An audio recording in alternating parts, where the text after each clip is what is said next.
So welcome back to another episode of Skatespot Pod. We have been offline for a little bit, so we do apologise. We have been a little bit sidetracked, yet we have something very interesting for you today. Just a couple of things before we dive into this episode. The first is that the documentary on the Automobilen Snakerun, located in Falkenberg in Sweden. It was a feature in our pilot episode, so if you haven't listened to that, please go back and listen. There is a documentary that is being released next month. So I've spoken about this a little bit before, but the documentary will be released at the end of February. I will notify you all when this is up. So it would be very much appreciated if you could check that out and show some support for the film. Like always, please follow us on any of your streaming services that you're using, and please drop us a review on either Spotify or Apple Podcast. It takes a few seconds just to hit a 5-star review, and it really does help us in the long run to get more people listening to this.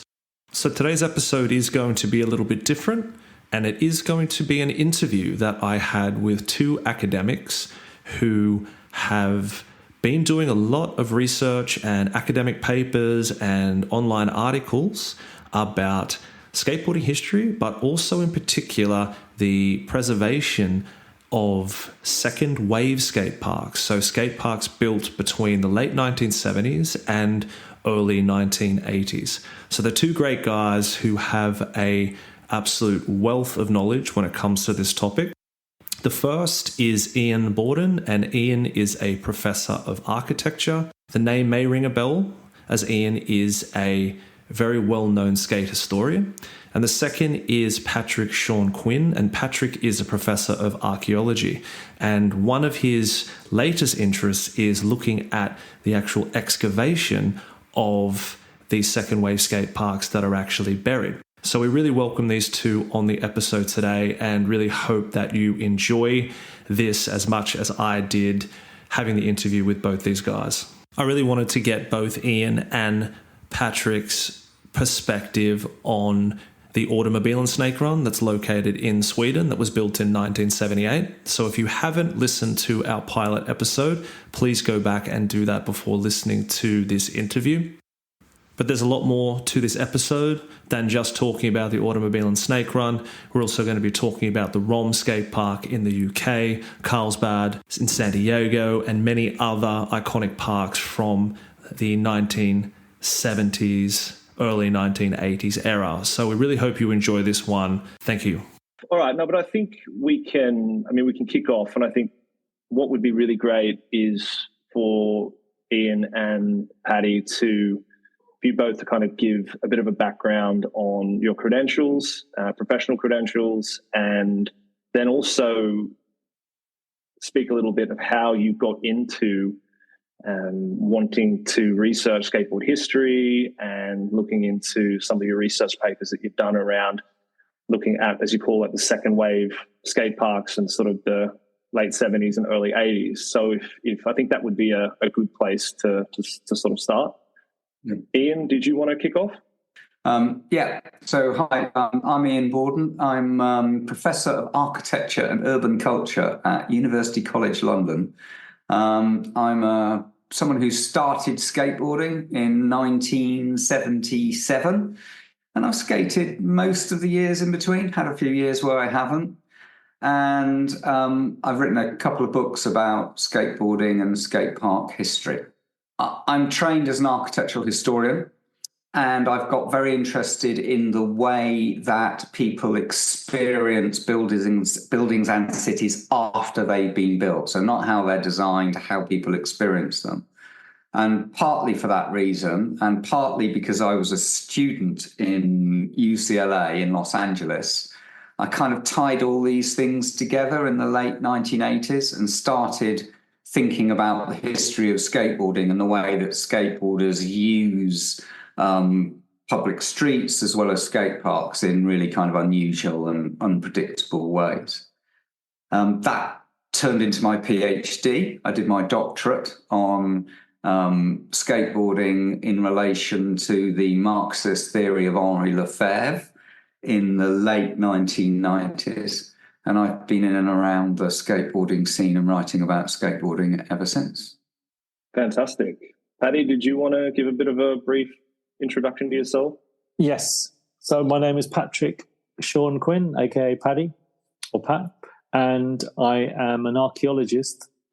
My day job is nothing to do with skate parks. Well, it's slowly turning into it, but I'm a archaeological ceramic analyst. Study ancient pots using geological techniques, and including things like the terracotta army and pots from Stonehenge and so on. I have studied under the microscope concrete of ancient skate parks, so there's an overlap there. But I've always skated since the mid-'80s. When I got into it, my brother had all these annuals of early skateboard annuals from the 70s, and it looked like a completely different sport. They were riding these concrete parks and had crazy hair, tiny boards. That always fascinated me. I've always been interested in old things. So naturally, yeah, I've got a great memory of all these old skate parks in the UK. I used to go to one called Rom Skate Park, now listed, outside of London. Not a lot, but we used to go there. We did a lot more street skating. But I remember relics and just broken old skate parks in fields, woods and so on. As I grew up, I remember some in London, early memory of one somewhere in Grays. I've always been attracted to relics and things hidden away and the history of things. So in 2004, I had a job in San Diego and lived over there for a year. And I knew it was not Dogtown and the Z-Boys had not long come out. And I knew that was an important area. Well, that was actually Santa Monica. But North San Diego County, as I moved there, I suddenly realized that it was kind of also an epicenter of skating. And literally about a mile down the road from my house, there was the Carlsbad skate park, the original one, Carlsbad Spark skate park, which happened to be buried, but some of it was sticking out. And while I was living there was a campaign to get it preserved. Sadly, they failed and it got bulldozed. But this was California's first skate park. So then really ignited my interest in skate park archaeology. And I thought about it as I came back to the UK and thought about it, wrote notes. Attending a conference in 2008 that Iain organised called Pushing Borders, sort of got the ball rolling a bit more, 2018, excuse me. And I couldn't believe that he was literally around the corner. So his building, he's at home, I think, while we're recording this, but his office is about 2 minutes walk from here. So then, yeah, snowballed from there and became something I was seriously going to look into. And I'm an academic, so I've come at it from an academic perspective, a heritage perspective. And the result of that is in my collaboration. So it's I'm now trying to adapt my job and do a bit more contemporary archaeology. The other project I've got going is I was a raver in the early 90s and into dance music, still DJ. And I'm interested in the heritage of the spaces, buildings associated with the birth of that sort of music. So contemporary archaeology and heritage is something I'm starting to work on. The skate park being one of the skate park project being one of my first things I've published. And I think a couple of points there is, I think the ROM is a very interesting one, and we can have a bit of a chat about that later, because that was something when I was looking into Automobilen in particular and kind of wanting to match up how it stands up against other parks, particularly in Europe. The ROM was the first thing that popped up, and the sort of grade 2 heritage listing that was actually placed on that. And I was watching the ROM Boys 40 Years of Rad that Paddy, you recommended last time we spoke, and I saw, Iain, that you were actually in the sort of you were part of that process for getting the ROM actually listed within the UK, which I thought was really, really interesting, because that was sort of like the first moment where I realized, wow, like, a park that was built the same year as the ROM, a stone's throw away in Sweden, their backgrounds were very similar, but they couldn't be two completely different situations. Automobilen's flooded, it's cracked, it's just completely decayed, and the ROM has got such, it's still used to this day, and it's gone through a lot with obviously fires and things that have happened there, and keeping up the maintenance, but it still is used, and it's got such a sort of a real following of people that have been skating there since. And I was just really interested in, you mentioned it a little bit in the documentary, but sort of what that process was that you went through for the ROM, and why you made that sort of selection or gave guidance around that park as the one that should be listed, because I believe that there was two at the time that was sort of tossing up between.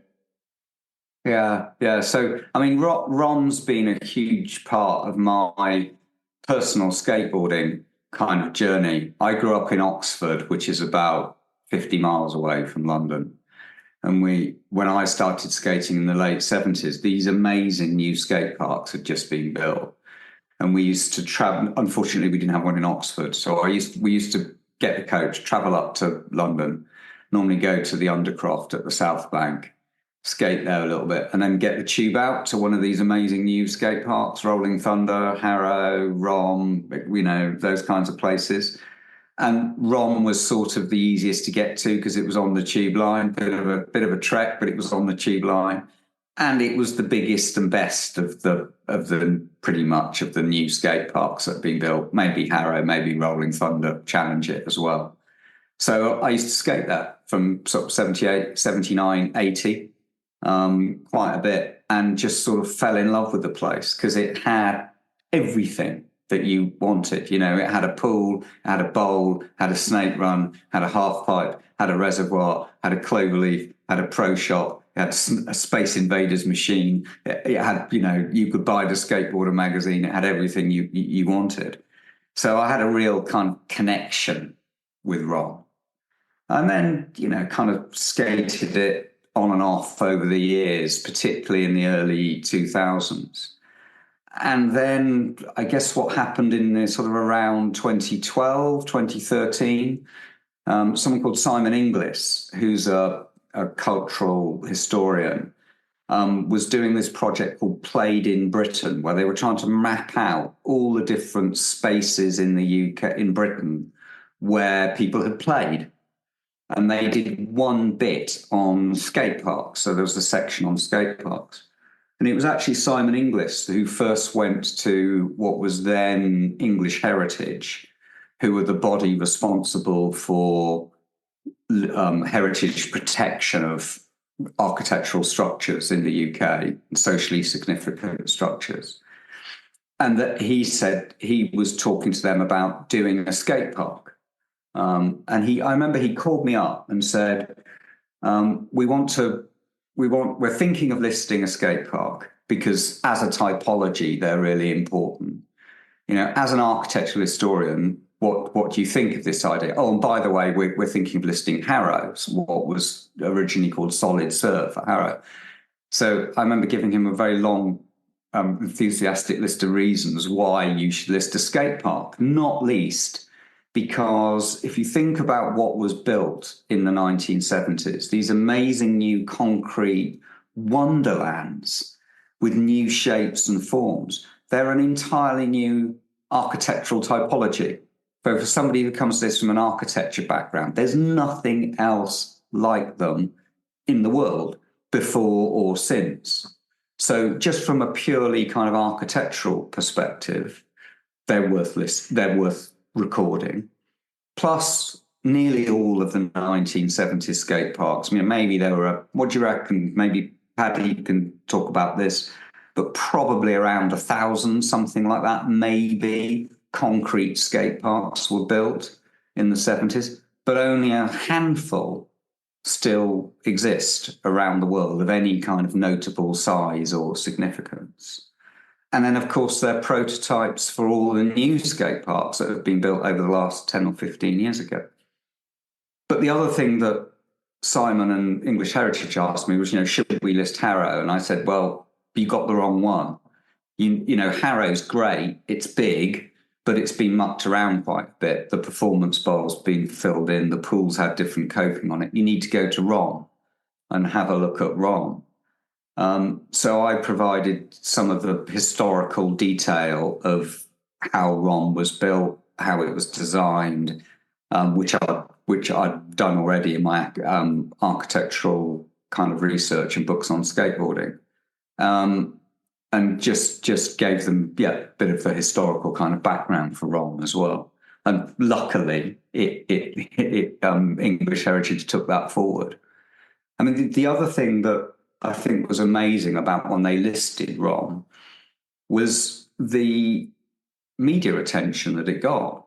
So the BBC, the national broadcaster in the UK, did a sort of 5-minute piece on its news about ROM skatepark being listed, because people were amazed that this curious thing, a skatepark, and quite recent, relatively recently built, should be listed at all. So it was on the BBC News, it was on Al Jazeera, covered it, the New York Times covered it, the Boston Globe covered it, etc., etc.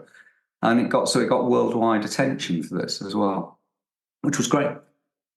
Yeah, and I think it's and that was something that was really predominant when I was looking in and just doing some checks on where Automobilen stacked up against these parks, and there was so much about the ROM. And if it didn't get that listing, I probably would never embarked on this journey.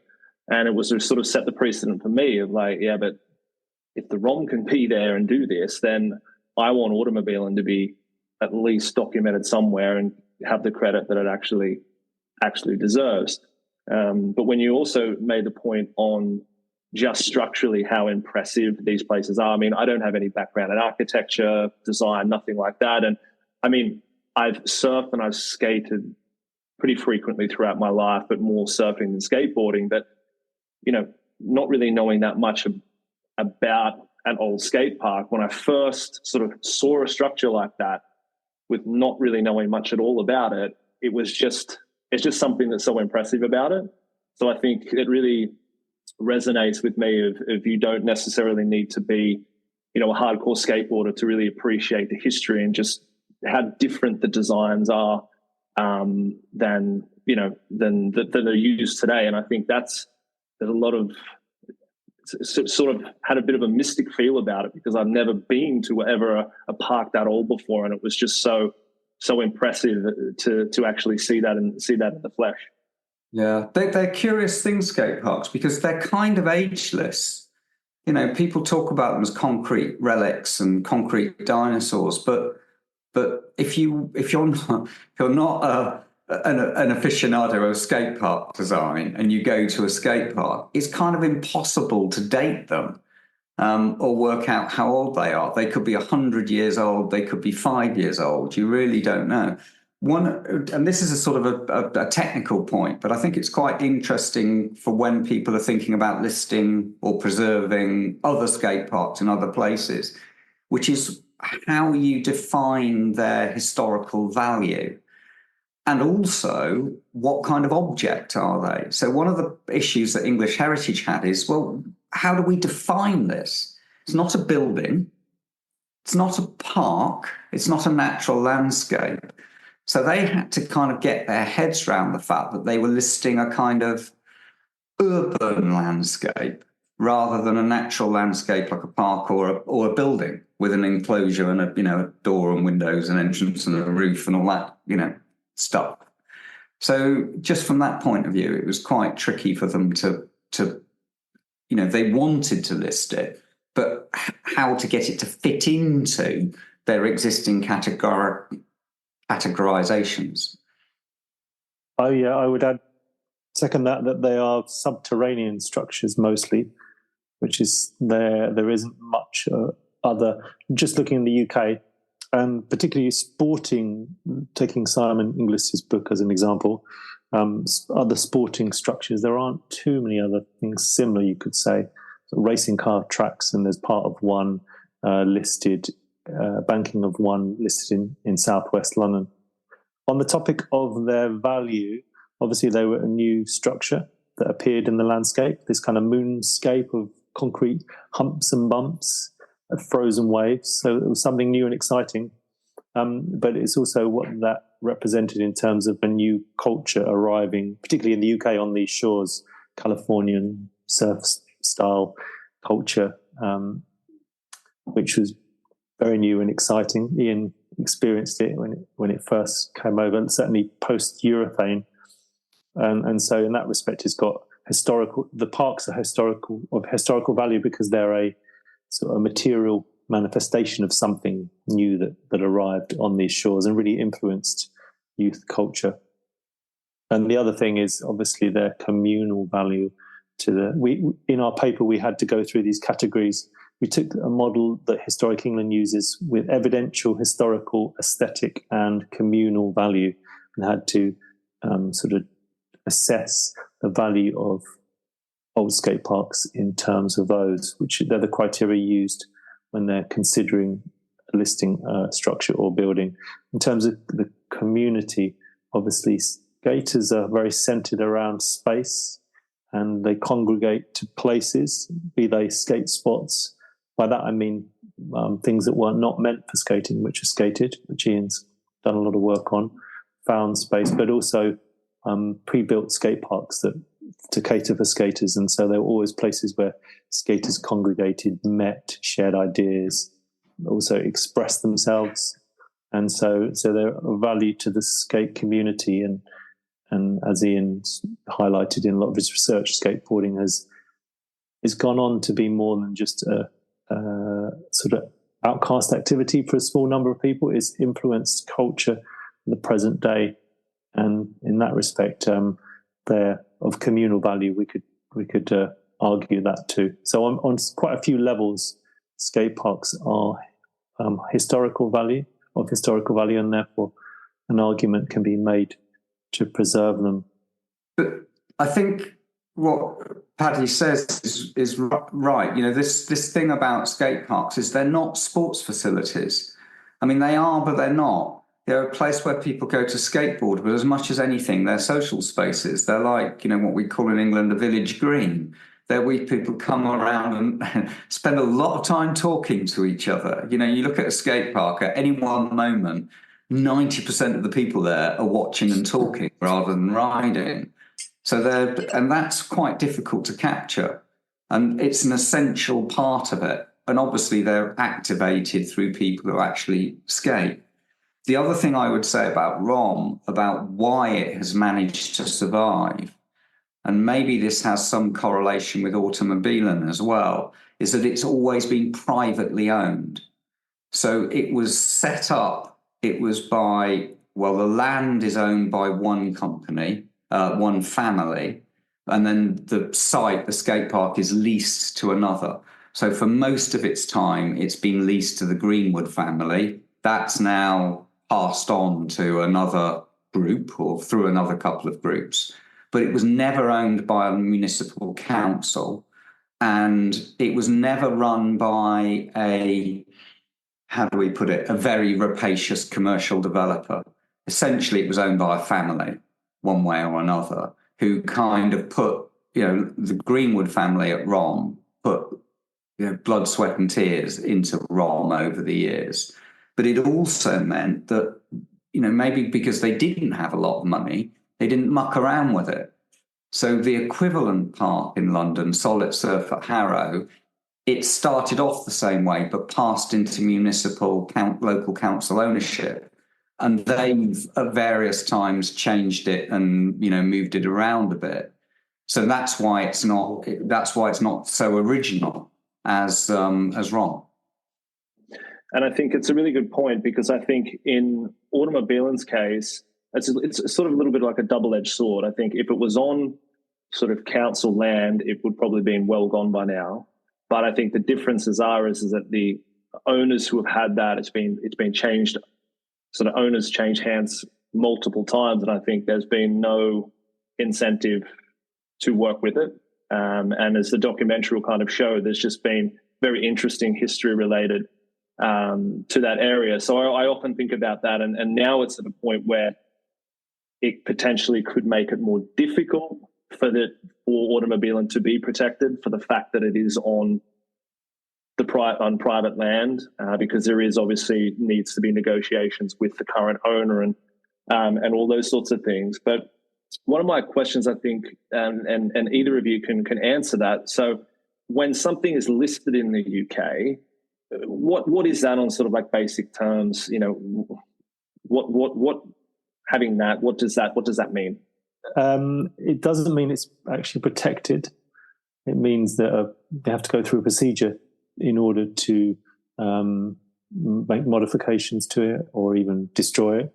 Depends. You're not going to go and destroy Dover Castle, Grade 1 listed structure, but any work that needs to be done on it, whether they're not going to develop it, but also conservation and so on, it needs to go through procedures. So it isn't necessarily a protection in the case of skate parks, but hopefully it's a procedure. You have to go through a procedure in order to do any work, and therefore that protects it from just being destroyed wantonly by the owners, particularly if it's privately owned. Yeah, add to that, Iain? Yeah. So ROM is what's called Grade 2 listed, which means that you can't do anything to it without permission. If you want to destroy it and get rid of it, and you know, Grade 2 listed buildings and structures do get removed, you have to apply for something called listed building consent, but in order to do that, you normally have to show that what you're replacing it with is of equal, whatever it is, cultural community value, or there's some other exigency that means you've got to get rid of it. You know, you're building a great new airport or a new nuclear power station or something like that. So it's unlikely that skate park could be turned into something else, but not impossible. Under UK law, if something is, as Paddy says, under UK law, if something is Grade 1 listed, you know, Buckingham Palace, Trafalgar Square, no chance. You know, you ain't touching that. So it's interesting that, for example, the Bro Bowl in Tampa Bay, which I think Paddy and I worked out was the first structure to have any kind of historic recognition in the world. It merely got listed on the state register of historically important structures, and that absolutely gave it no protection whatsoever. It was really just a sort of a mark of recognition and no more. And as we know, in the case of the Bro Bowl, that meant that it got laser scanned and re-simulated elsewhere in the park in which it was located. So it was kind of destroyed but replicated.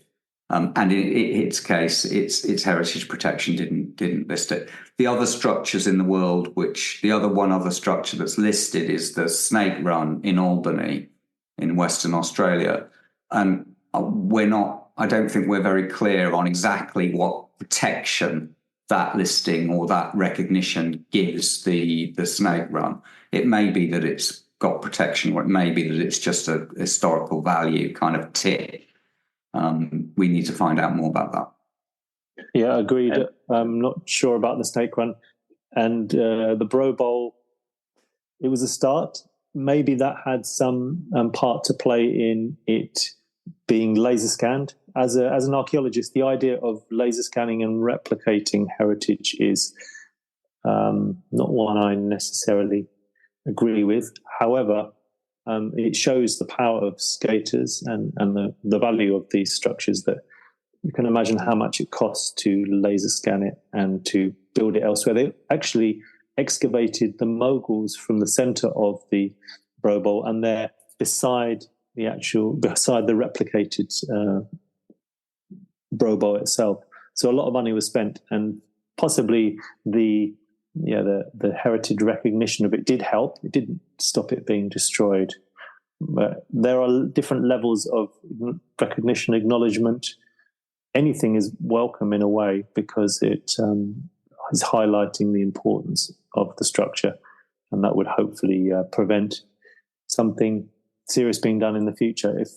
if people had considered this or succeeded. I'm not sure if there was any attempts to get it recognised, but one of my favourite skate parks, so I never skated because it got buried in the 80s, but the one I lived down the road from its buried remains, Carlsbad, had that been listed or some way recognised under Californian law, then it may have prevented it from being destroyed. It was destroyed quite early on, I think, before people started to recognise the value of skate heritage. It was not long after Dogtown and the Z-Boys, so skate heritage was sort of in its infancy in a way. It might not happen these days. Let's hope not. The other one we ought to mention, Tim, though, is that the other skate park that is about to get listed as we sit here is Livingston Skate Park, Livy in Livingston, just outside of Edinburgh in Scotland, originally called Rock and Roll Skate Park, which was built in 1981. And the body responsible for listing structures in Scotland is about to announce that that's going to be listed. They haven't done so yet, but I think early February 2024 is when the announcement's going to come out. Okay, that's interesting. And I just wanted to circle back on one thing, because, I mean, the similarities between, the ROM and Automobilen being privately owned, I think, is very interesting. Because it's listed, is the same rules apply to the owner of the land?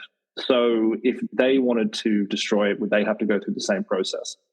Under English law, yeah, the listing is on the structure. What Swedish law is, no idea. Every country has a different take or view on it.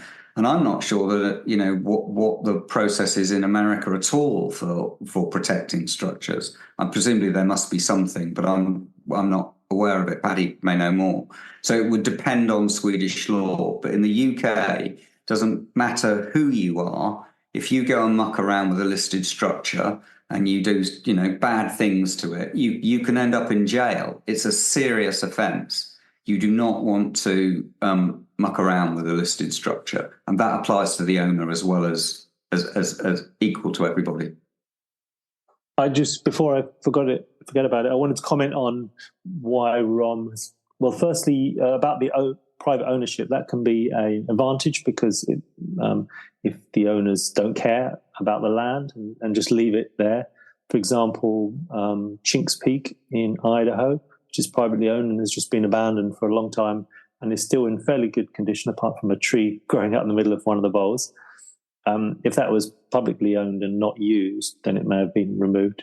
In the case of ROM, the family just keeping it going and skaters using it was a good thing. But I think as you touched on this, Tim, that the private ownership could potentially be a barrier to getting it protected because, the owner may not want that to happen.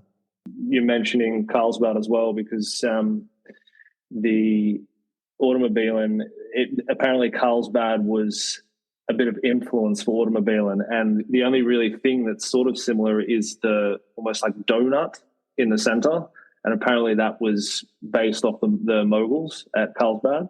So just a little interesting, yeah, little taste of that park being pretty influential for what is one of the coolest parts of Automobilen actually is that little sort of donut or pothole that sits in the center.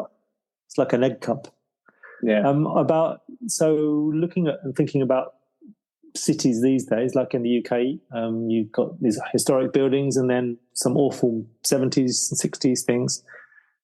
Prior to people really caring about certain buildings, there's always this, and I think English touches on this in the Ron Boys video, that there's this sort of moving time when we start to appreciate structures of a certain time, and therefore we should allow it to move, and so therefore people should be interested in historic skate parks or historic whatever else comes along.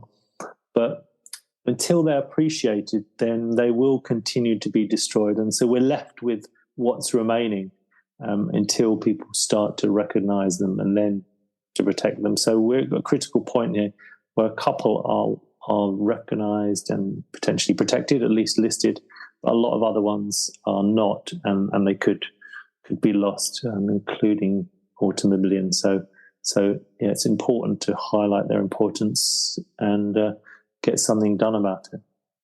Yep. Going back to Carlsbad, the Carlsbad is also present at ROM.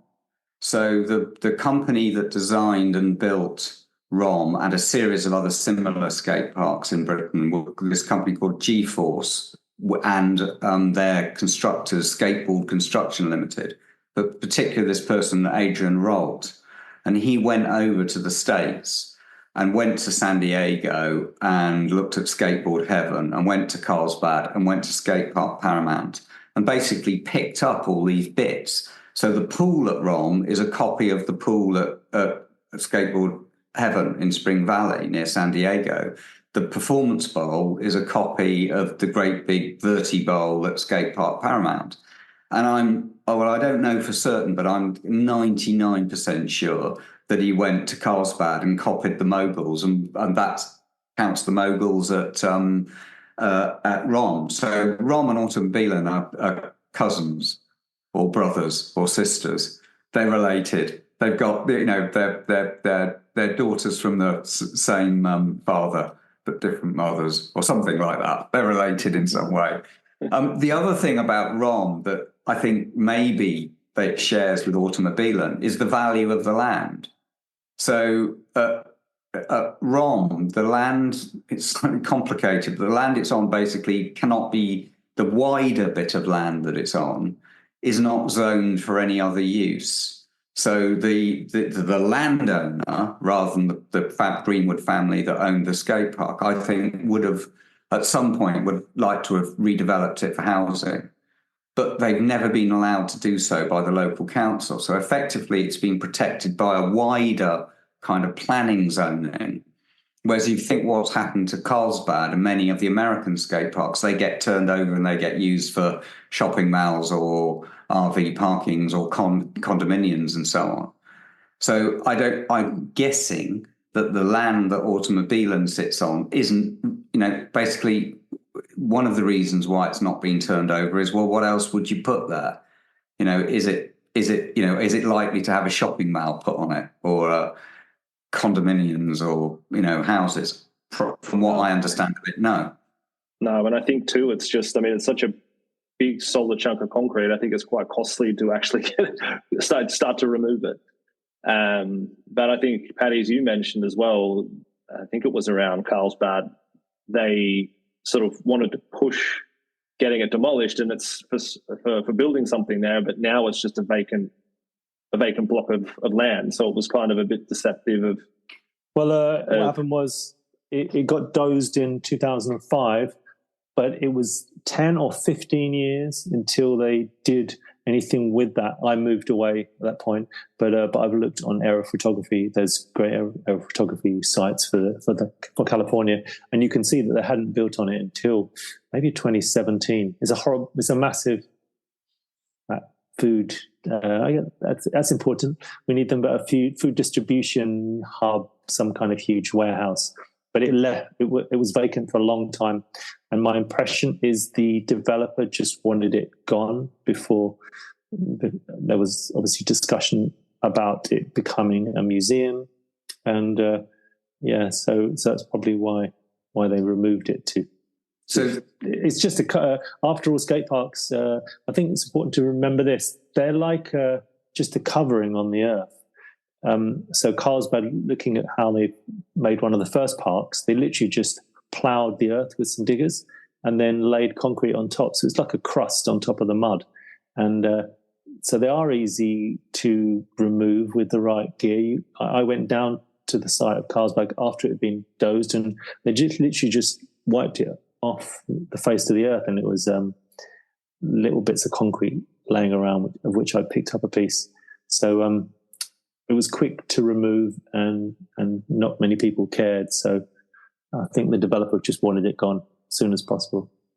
So this is a really important part about listing processes, is that sometimes you need to keep them secret while you're doing them, because if the owner gets wind of the fact that the structure might be listed, then sometimes, and this does happen, they quickly make massive changes or destroy the structure that's being planned for listing.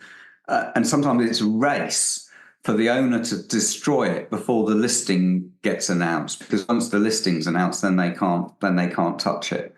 So I think that, Rom, there was a little bit of this. There was a certain amount of secrecy over the listing process because we didn't want the landowner to find out. Yeah, that's a really interesting point. I think if we can circle back, I think you mentioned it briefly, Paddy, about your article, and I wanted for you to. It was an academic paper that both you and Iain co-wrote, called Solid Surf, and a lot of that is around the 1970s, early or late 70s, early 80s concrete and asphalt skate parks, and I think there was a lot of great points in that. And did you just want to touch on that quickly? Yeah, the paper, I'm an academic, so whatever I do research-wise, and I came at this from a research angle, I tend to publish as papers. The idea is to highlight something, to lay the groundwork for something, because it's a new topic. I wrote it with archaeologists in mind. I kind of wrote it slightly to entertain my friends who are skaters, because I think it's a cool thing. I think it's too academic for some skate friends I've sent it to. They read the abstract, like the summary at the beginning, and there's Iain and I also did a popular science article summarising it. But I hope that going forward it is a touch that something that lays the groundwork for when people start thinking more seriously about skate parks as historic structures. And so we needed to come at it from a very academic angle and assess it, not have any sort of preconceptions. Clearly, we love skate parks. Sort of assess it. As I said, these 4 categories of heritage value, which are used by Historic England.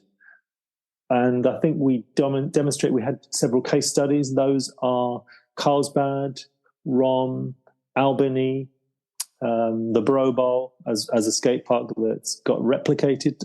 Carlsbad is one that's gone. Rom and Albany as parks that are heritage listed. In terms of buried treasure, we called it, was one in Gillingham in the UK, in south of London, called Black Lion. There's a couple of other buried ones. We could come on to skate park buried archaeology later on, an excavation. That's something that might happen soon.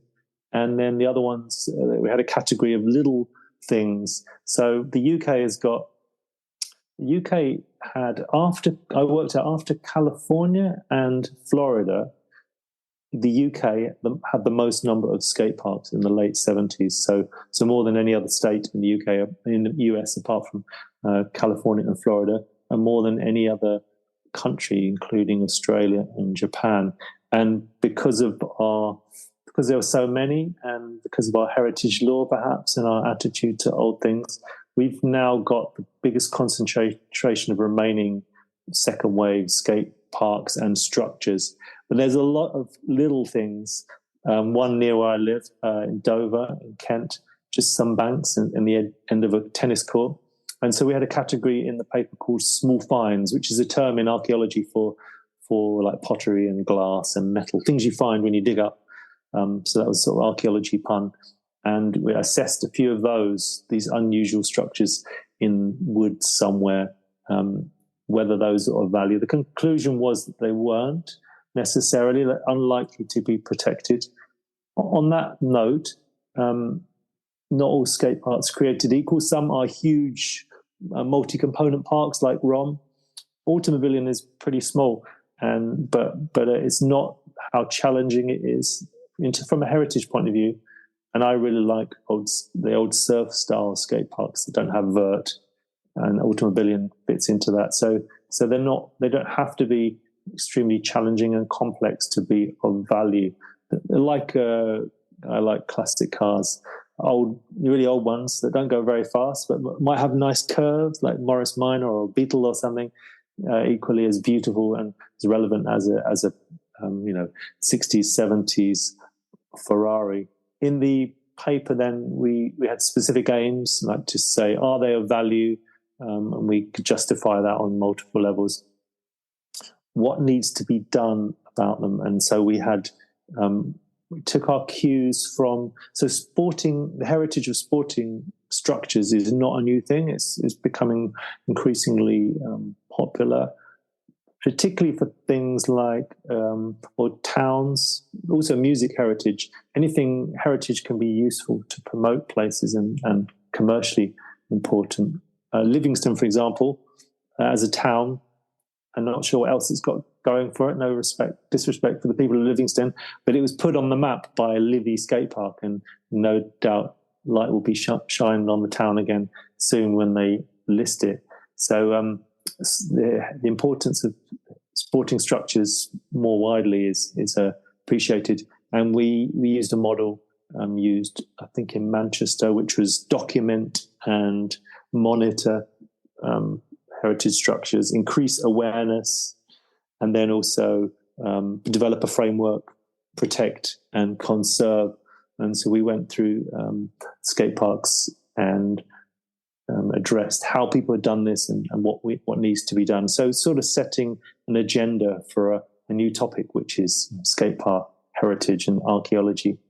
So that was the paper, and it was really enjoyable to do. It involved me going and visiting quite a few parks. I nearly got to Automobilen last summer. I was on a train holiday around Europe, and I was planning to take my family up to Automobilen, but we just would have taken us far too long to get up to Sweden. So, I visited the Oldenzal or Hetholsbeek Snakerun outside. It's in the middle of Holland somewhere. Skated that. And the summer before, I went to the Arenas de Munt skate park, which has been excavated by hand outside of Barcelona. So it involved the research involved me visiting loads in the UK, skating them. So it was a lot of fun as well as being academic. I mostly did my part of the research in the evenings while my wife watched TV.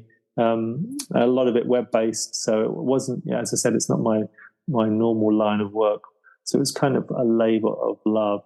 And it's something ongoing. The paper was just the beginning. We are planning to do geophysical exploration of a buried skate park in the UK, or one or two, maybe the Black Lion one. And there's also one by Nebworth House, a stately home. And what else are we doing? Just monitoring them, talking to people like yourselves.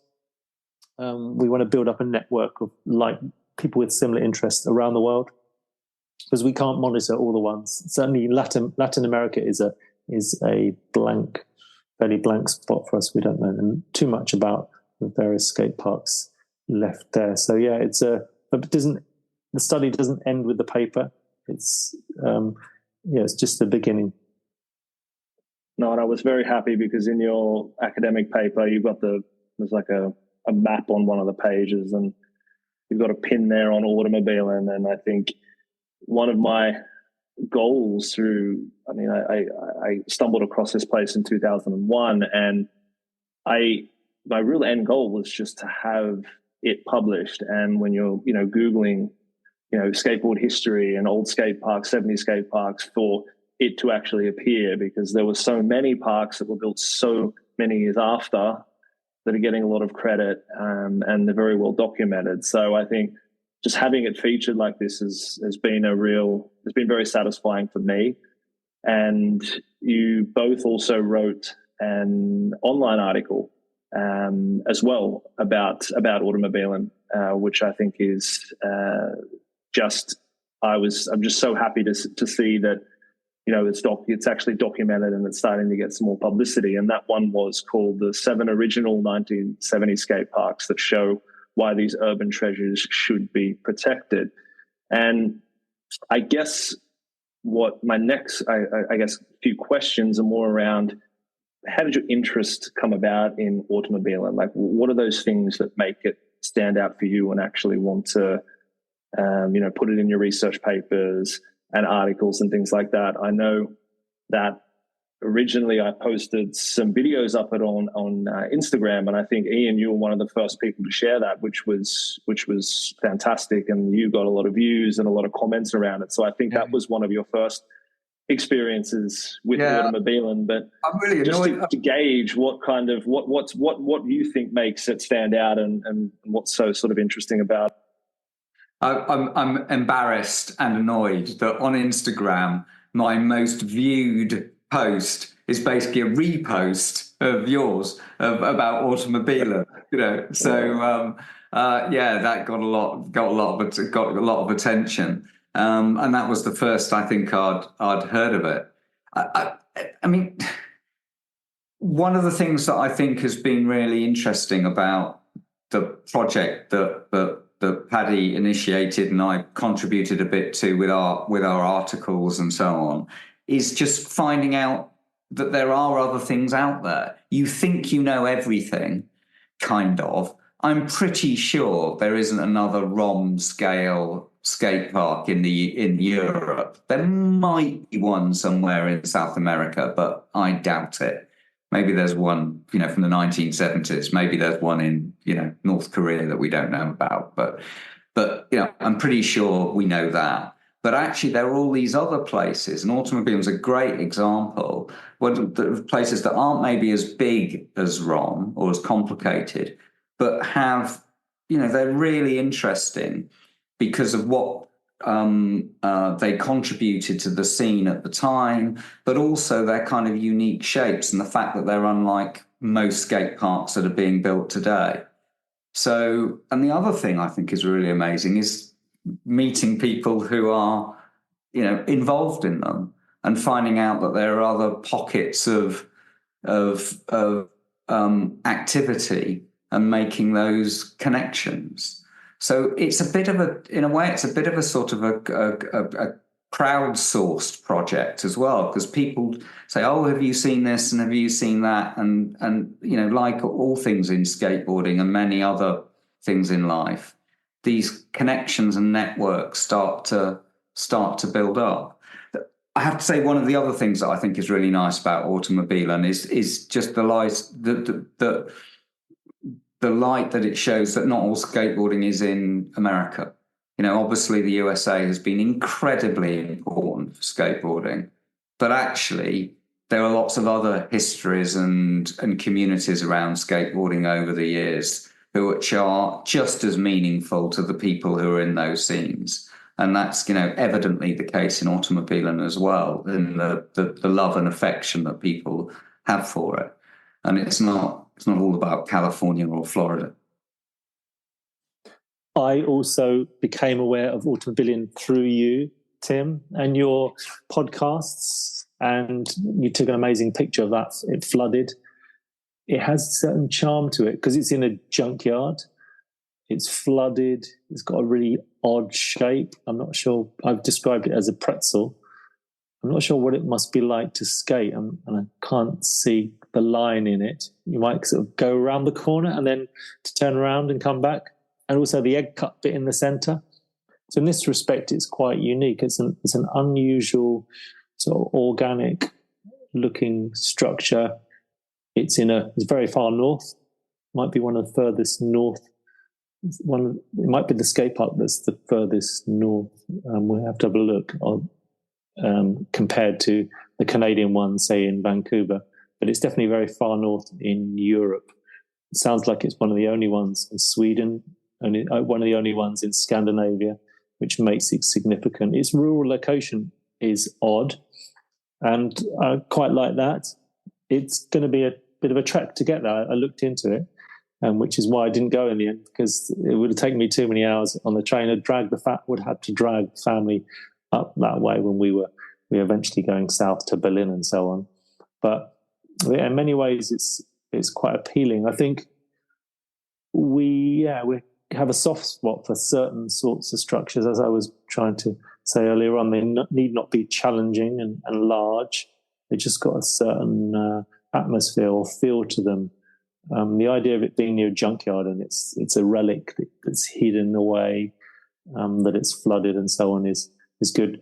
And then, of course, there's this, I don't know if it's a theory or whether it's fact, that Tony Hawk visited it on his European tour in the late 70s, probably when he was also... Tony Alva. Tony Alva, sorry. Yeah. Of course, it's Tony Alva, yes. Yeah. I got the two Tonys mixed up. They're very different Tonys, of course. But yeah, Tony Alva in the late 70s that he visited there. Maybe you need to explain... there's not an image of him skating. It's him skating some kind of ramp, isn't it, at the end of a road near... Yeah, exactly. So one, I guess, real point for me was trying to get some sort of evidence or documentation that he was there. And I got a lot of good sort of hits and leads through. I created a Facebook group for Automobilen.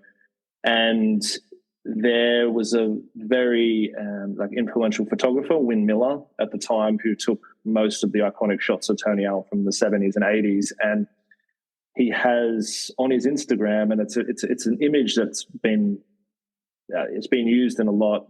Tony Alva documentary, Z-Boys documentary, all these sorts of things, and it's of Tony Alva doing this vert slide on a wooden ramp, and you can see this sort of hedge line that's running down each side with a white picket fence, and on the left-hand side of the image, there's a very old cottage. And a group member reached out to me and he said that this image has been taken at Automobilen, and it was the old slalom run that used to be there. So I had a look at the picture, I jumped on Google Maps and started going into Street View, and the cottage on the left-hand side of that image, it's identical to the one that's at Automobilen. The hedge line is still there, and the group member also sent me through some old photos of the slalom track, and it's 100% Automobilen. But the interesting thing is that Win Miller's actually credited it to being taken outside of Paris. So when I originally saw that, that the cottage looked very familiar, but I thought, okay, but I'm going to go with that and sort of discount it. But yeah, that sort of community and power of social media and getting these guys who were there on the day, and now with new members joining, I've had about 10, 15 people say, yeah, that's the slalom run. That's the old slalom track. So he's definitely there. We tried a couple of times without success to kind of get him to comment on that, but it's a beautiful image, and it's what I now actually have hanging up on my wall in my study, because it was just such a thrill when I could kind of match it up in Street View and get the stories from the guys who were actually there the day that he turned up. So there's always these. It's what I love about these little pieces that kind of keep emerging around the spot. It's full of secrets, and it's still got a lot more. It's a brilliant. There's a lot of kind of mysterious stuff around it as well. So people don't remember exactly. So I'm not surprised that Win Miller, got the location wrong. Paddy and I were both part of the London Calling event of 1970s skateboarding. We were both in the same room as James Casimus, the skateboarder magazine photographer, who talked a lot about his travels through Europe. And Tony Alva was there as well, and he mentioned a little bit about his travels through Europe. And, unsurprisingly, they were not 100% sure or clear about which countries or which cities they'd been to. In the same way, I couldn't possibly tell you exactly which states in America or cities in America I've visited over the years. I'm sure I get those places wrong. So it's very clear that photo is Automobilen, isn't it? Over on the topic of, I would agree with that. And but also your point just now, Tim, about it being like a treasure hunt is really, really exciting. Archival footage, looking at on forums, getting information from other people, looking at aerial photographs, matching things. It's all a lot of fun, and great thing to pass the time with. On the topic of famous skaters, you could say, okay, so Tony Alva went there, therefore it should be protected. I'm not saying you're saying that, but of course he went to loads of parks, probably why he can't remember. He was also 19 or something, and just whisked around Europe promoting skating and his brand. But I think, unfortunately, we haven't as yet been able to get an advocate, a famous skater who really advocates for old skate parks think that's lacking and much needed. Maybe even a younger famous skater who advocates for skate parks. But I do feel that we're lacking someone with a bit more clout in the skate world who could advocate for skate parks. I definitely, there were some people who could have got behind Carlsbad to prevent that, and probably some of the other parks that got bulldozed and destroyed through the years could have been prevented. Carlsbad, Dave Bergtold, who is the owner, 80 skater and owner of Blockhead Skates, as well as Mickey Vukovic, skater, and was part of the Tony Hawk Foundation formerly. And they were behind Carlsbad, but someone higher profile, no disrespect to them, to say, look, these are worth saving. We should really protect them. So I don't know how we're going to get that to happen. No, I agree, and I think that's been through my podcast and just trying to get some exposure for Automobilen and all these sorts of things. It's apart from the two of you, it's been very difficult to kind of get that interest from people. And I think, all you need is that sort of one advocate who has a following to really get behind something and make a big difference, because that's what I'm hoping in this documentary. Even just people who don't really know about skateboarding in Sweden and worldwide, they see it and like, okay, but this is actually something that's really interesting and something to get behind. Not to mention, influential skateboarders who have their community of, followers, whoever it is, who actually are skaters. It could make such a big difference to kind of have some of these advocates pushing for these places. And I feel too that, there's millions of dollars just being thrown into these new parks all the time. And especially in Automobilen's case, there's, new parks opening up on the southwest coast of Sweden all the time, and they're putting in so much more money. And for, half of that or even less to put in to actually repair Automobilen, it's just not of a priority. So I think it is a real shame. And hopefully through the work that, we're doing and the people we're meeting, this kind of community will grow more and more people will start to care about it before, it's just wiped from history. One of the other projects I'm involved in, 1970s skate park projects, is a bowl in South London, in Kennington, which was built using a modular concrete system called the radical banking system. It's a simple kind of soap dish kind of shaped bowl. And it's still there. And we're trying to raise some money to get it repaired and brought back to use. It's all the sections are kind of moved, so they're not level at the moment. And the local council, Lambeth Council, are behind it. One of the things, we need about £300,000 to repair it. And one of the things we're really struggling with is exactly that narrative of when you go to sort of particularly external funders, you can say, look, here's a new shiny skate park that will demonstrably change the lives of lots of local kids, in a small town or a city somewhere who don't have a skate park. It's a transformational project. Or you can spend your money on refurbishing a piece of architectural history. Oh, and by the way, some kids will also use it. And it's very difficult to get that, though. You can see which one the funders are going to go for. They're always going to go for the narrative, which is easier and simpler, rather than the refurbishment, maintenance, history project. So I think from our perspective with the Kennington project, that you have to, luckily it's in the middle of London or towards the centre of London, so you can also make the community case for it. The challenge for Automobilen, I presume, will be that there isn't a clear user body who are suddenly going to be reinvigorated around it. And to some extent, this is the problem for ROM, because ROM is, it's on the outskirts of London.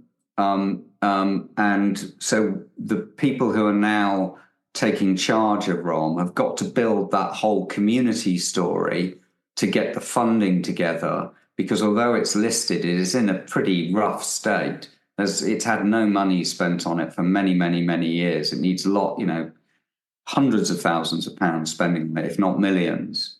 So you've got to build up the community case to go with it, as well as the architectural heritage kind of important in skateboarding history kind of side to it.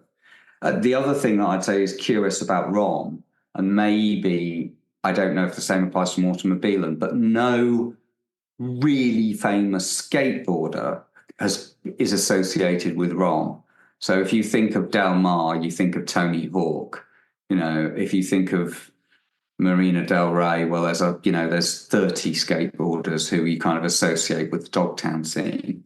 But they're actually, if you think of Solid Surf and Harrow, maybe Roger Harvey or someone like that in the UK is associated with it. But no big famous skateboarder is kind of associated with ROM. BMX riders, yes, but not skateboarders. So I don't know if there's anyone like that with Automobilen who sees it as their birthplace and their home and will have that attachment and love for it that way. Maybe not. There is quite a few guys that have been there and skated. In the 70s, I think it was still pretty limited. I know you had like Tony Magnusson and these sorts of guys that came out of Sweden. I don't know whether he was ever there, but I think the problem is that, which is cool about it now, it's on quite a rural setting. And then once other parks started to develop in the bigger cities, there wasn't really much of a point to go there. And I think the owner was still charging people to go to Automobilen, whereas you had some bigger skate parks in Gothenburg and I mean, and up sort of north in Stockholm way, they almost had their own identity attached to their own places. It wasn't often that there was a lot of I think mixing between the different parks, but there's a few people who have skated, of course, not on the sort of as heavy as Tony Alva, but it's definitely been influential for people. And even Jonathan, who's doing the documentary, he lived about 10 minutes away, or even less from Automobilen, and he used to skate it a lot when he was younger. So I think it still does hold a lot of sort of significance for a lot of people as well. Tim, do you know Sweden. Do you know this project called The Outside in Devon in the UK? If you Google The Outside Skate Bowl Devon, and it's in a rural location in Devon, but their community story is that it's a skate place, but it's also a ceramics studio, a kind of restaurant and a shop and a skate bowl. So and it's around an idea of kind of community well-being. Yeah. I think it's vegetarian. It's very much a sort of community project thing.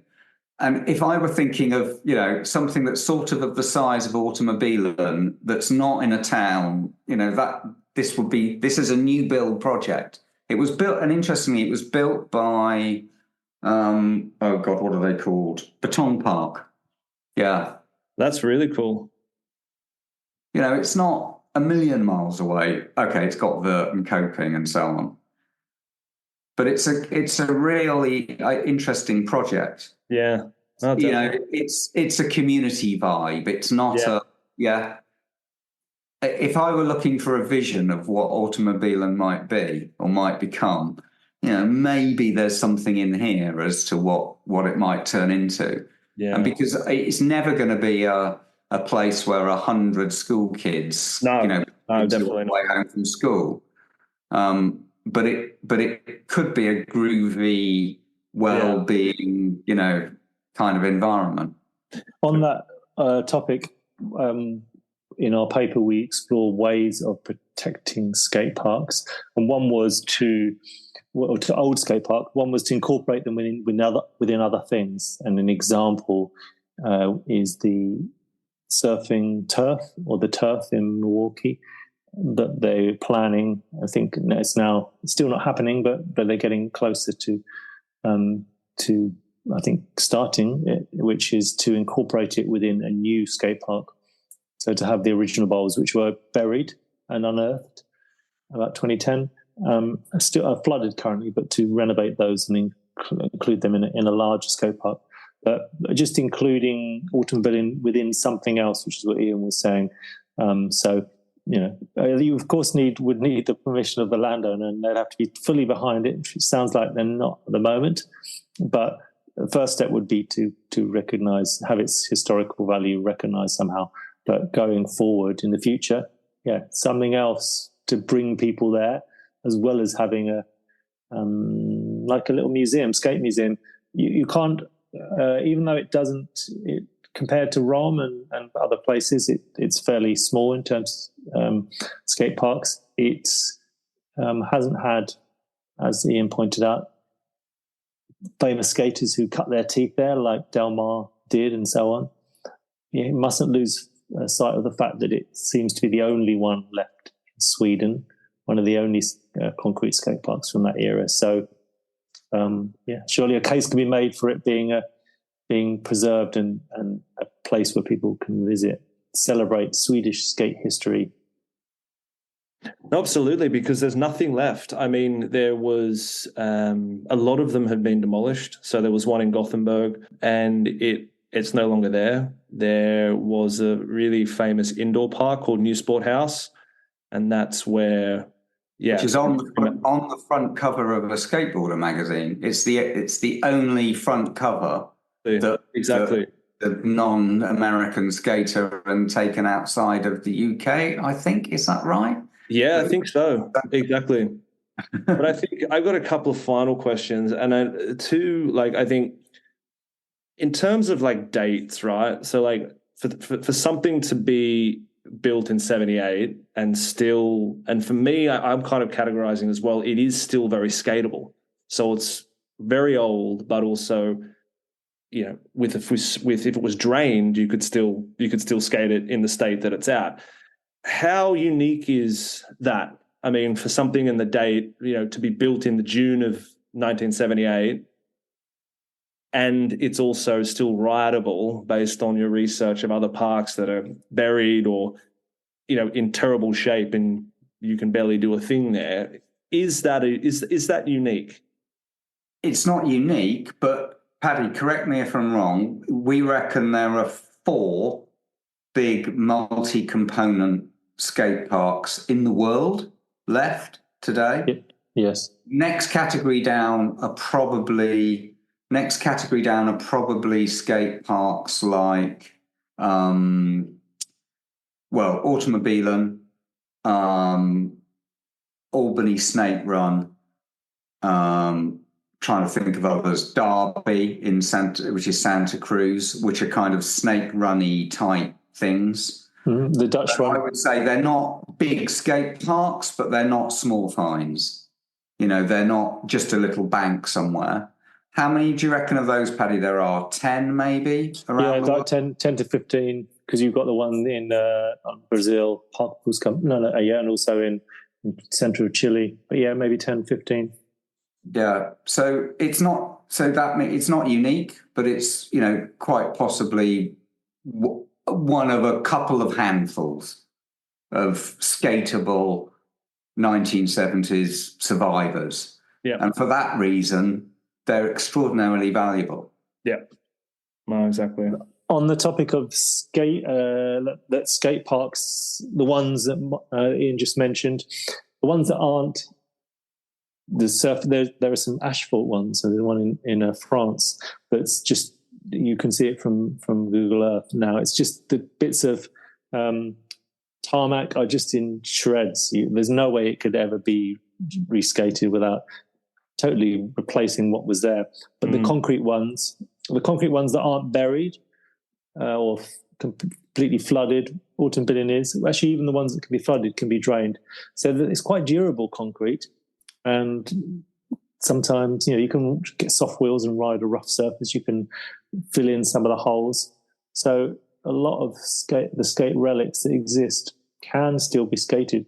And this is unusual for them as heritage structures, because the heritage things are usually looked at. They're not used in the same way.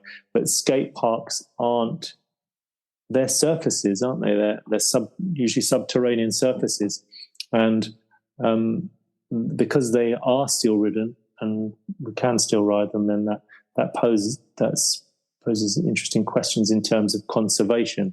So what should be done with ROM if we're treating it like as a grade 2 listed structure? Are we allowed? Can people still graffiti it? What can people still grind the coping? How do we?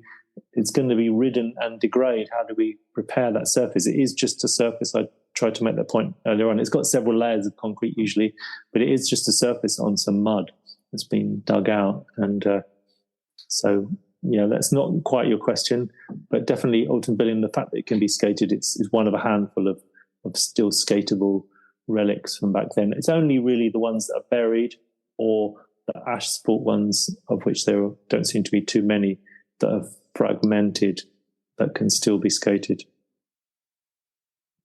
No, but you'll both have to come and do a mission over here, and I can come and pick you up from wherever you land in Sweden. We'll go down. Does it dry up during the summer? No, it's pretty poor. So last summer there was a skate team that went down there, and a Swedish skate team, and they released. I can dig that up for you. There was a few minutes of that. It'll be featured in the documentary as well.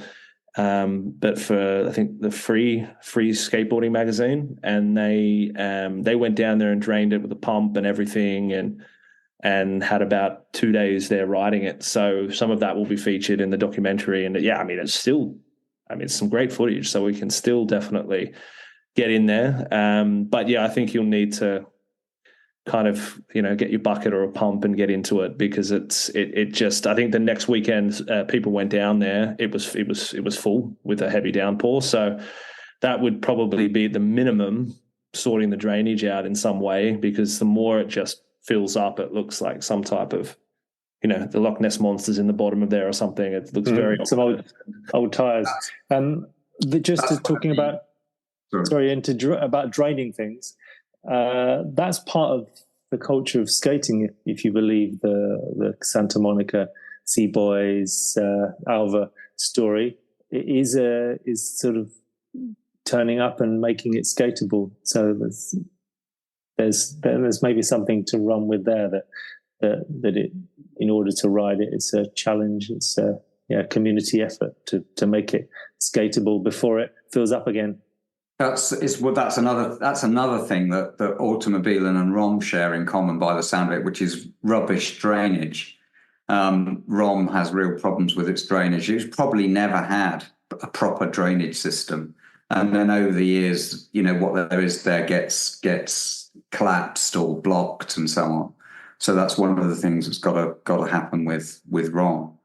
But as Paddy says, concrete's pretty sort of durable, and actually the skate parks that are buried, we think that the concrete will have survived quite well and been protected quite well by being underground. So Nebworth, Skatopia at Nebworth, Blackline at Gillingham, is it Surf and Turf in Milwaukee? The Turf and Surf. The Turf, yeah. The Turf in Milwaukee, that they should be in pretty good condition. Yeah. So, and you can, there are lots of people that have done things with old concrete. You can skim it back and repolish it, depending on how much thick the surface is, or you use a soft wheel. Yeah. It might be a good time to touch on skate and archaeology. Skate parks, buried skate parks are archaeological remains. They're buried in one episode. They were buried rather than over time, due to midden or human depositing stuff. And one angle is to investigate the ones that are buried. They were typically hastily buried, and not many people took pictures of them, so we don't know what the surface was like, whether it was broken up with the jackhammer or the digger before it was filled in, what it was infilled with, often dodgy stuff, asbestos. And so we're going to do that, but archaeologically excavating one would be a very interesting angle there. There have been a couple that have been dug out. I mentioned the Turf, which was dug out by hand in 2010, I think. And around about the same time, the Arenas de Munt near Spain, they weren't proper archaeological excavations, but it's pretty similar. They weren't documented although actually some relics, some finds, some archaeological finds came out, stickers or membership cards from the skate park, old Coke cans and things. So skate parks, because they're holes in the ground that have been filled up by humans, things accumulate in them. But they have there's definitely a strong link to archaeology. It was something I would like to pursue by eventually doing a proper excavation of one. For the fun of it. I put my hand up to join. I think, this is the classic. If you could sell this to like a reality series on television, The Curse of Oak Island, they spent 7 seasons digging up one tiny gold coin. It's like, this is the sort of thing that would be, in my opinion, unbiased, but it would be amazing. And I think the one that I really find that just has basically no history about it until I started digging into it was Speed World in Coos Bay, Oregon, on the Coos Bay Speedway. And that is like a horseshoe shaped bowl from 77 that's under there. So if when they're buried they can be quite preserved, that would be also one to look at, because it's a very, very interesting structure. You should look. I think I sent you the link, historicalareals.com. Yeah, I saw that US. And if you find where it is at the present day or where you think it was, and go through the years, you can see whether it was what happened to it, hopefully before it was dozed. A really interesting one on that is Del Mar, and you can watch it evolving, and you can see before they built it, when they built it. And then it looks like they got rid of the concrete, but the shape of the bowls was still there, just in mud, for quite a long time before they then flattened it and built some kind of like mini golf course on it. So check that out. I don't know much about Speed World, so we'll have to see whether it's buried and add it to our database. Just to say that myself and Iain, no one knows the true extent of the skate parks that are left, or even the ones that were built. And so we weren't intending, our paper is not intending to be the definitive guide to that. We've got a map in there, which is just the ones that we discuss in the text. But there's an appendix that you can download with the paper, which has got details about all the parks that we've mentioned, I think 50. But the idea was for that to be the beginnings of a database, the categories of information that we need to collect, the variables on the various parks. And some of those we're not entirely sure of the details. So there's lots of work to be done. Yeah. No, I think because I've got that, your appendix, you've sent it through to me, and I'll start to add some in there. But I think, it's I love just to be able to find a lot of information out of nothing, and even to kind of, be the first to sort of dig up these articles that haven't, newspaper articles and things that just haven't been seen, and sort of share that on social media, and people that actually live in that area and who have absolutely no idea that place exists. And it was the same with the Chinks Peak one, which was really interesting. I got a guy who lives in Pocatello, Idaho, lived there all his life, had no idea that Chinks Peak was actually existed. And he went over there and did a full 20-minute video of, a couple of months ago of the park, and he walked around it and used a lot of references in my podcast. And I sent that through to you, Paddy, as well. It was like, it's just so cool to see, because there wasn't much video of it at all, snippets, and he's, there and walking around, and it was, he fell in the bowl, didn't he? Yeah. Which is funny. One thing we haven't covered, like skating has always been progressive and forward-looking. Iain have lots to comment on this, no doubt. And so should we be looking back, or who's looking back? It's definitely older guys who maybe having midlife crises. I'm including myself in that, by the way, entirely, with all my heritage of rave venues and so on. But no, let's not say midlife crisis, but just people who like to celebrate the past, as we do as we get older. But do what do young skaters think about this? Are they really?